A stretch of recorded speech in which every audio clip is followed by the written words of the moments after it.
Many have said if you don't stand for something, you'll fall for anything. So how do you display what you stand for? Sup peeps, my name is Kirby, but you guys can call me Kirbz, and this is Kickback with Kirbz. Today I'm going to be talking about protests, more of the objective side of it, but also giving real life examples about them. Let's go.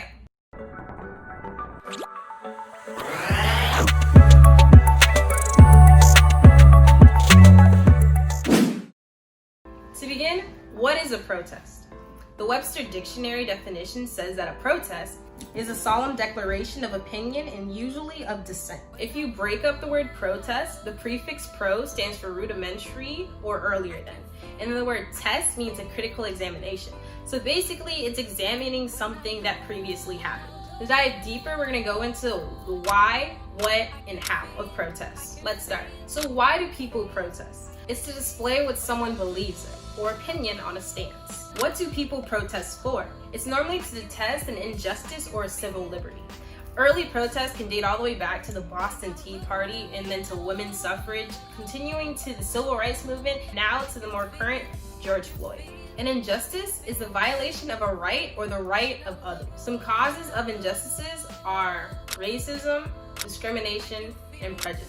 I'm going to define these because I've realized that some people are actually using the wrong words to describe situations. Racism is a belief that race is the primary determinant of human rights and capacities, and that racial differences produce an inherent superiority of a particular race. This is generally stating that one race would be superior and another one inferior. This is normally compared to the majority versus minority standpoint. Prejudice is the injury or damage resulting from some judgment or action of another in disregard of one's rights. Things that can factor in for prejudice are homophobia, sexism, and nationalism. Discrimination is prejudice or prejudicial outlook, action, or treatment, or the act, practice, or an instance of discriminating categorically rather than individually. Examples of discriminations can be through job refusals or exclusions of certain people. What can protests cause? Generally, protests are done to have something undone or to add something.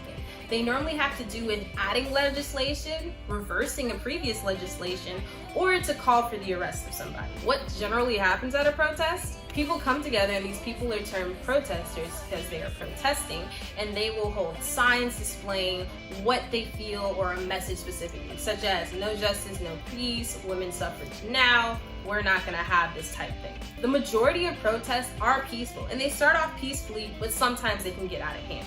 It only takes one person from the protesting side, from the authority side, or even an instigator who's put there on purpose for something to outbreak. Whether it be tear gas being thrown, dogs being released, people being water hosed, or rubber bullets being fired.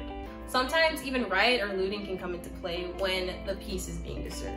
A riot is the disturbance of a peace in a crowd, so it generally has to do with a large amount of people. As I stated earlier, some people can instigate the disturbance of peace during protests, and these instigators can be the ones who start riots. It can lead to the defacing of property, fire being started, and people getting hurt. And looting has to do with the stealing of goods. Sometimes looters aren't even people who were initially in the peaceful protest. They just try to take advantage of a situation by going and getting things that they wanted. Also during protests, some people try to take advantage of the publicity and the attention being given to a certain scenario. So they might say that they're out there helping with the protest or that they do believe in these certain opinions, but are just doing it so that people will still like them or so they can gain more people to their following. Additionally, protests can actually be very important events. They could be history in the making if they cause for a legislation to be changed or added or for something to be solved. It's also seen to create multicultural unity because we are stronger together. George Floyd protests haven't just been happening in the US, they've been happening internationally as well. Protests have been happening in Dublin, Berlin, Milan, Copenhagen, and even in London where they pulled down a 17th century old statue of a slave trader. So overall, it's great to keep in mind that changes are going to be made because people's voices are going to be heard, because these protests are showing that people care about this certain topic and that they want and demand change. Lastly, to touch on how can we as a people heal from this? This is kind of a scary time, and a lot of injustices are being brought to light, and people are coming together and might feel stressed, frustrated, scared, angry. A lot of emotions are happening now. It's true that the unknown is scary, but understand that change in many cases is good. There's strength in numbers. You can turn to those that you love and care about the most and those who are actually looking out for you for their support. And just remember that someone is watching over you. If you're Christian, God is putting his hedges of protection over you.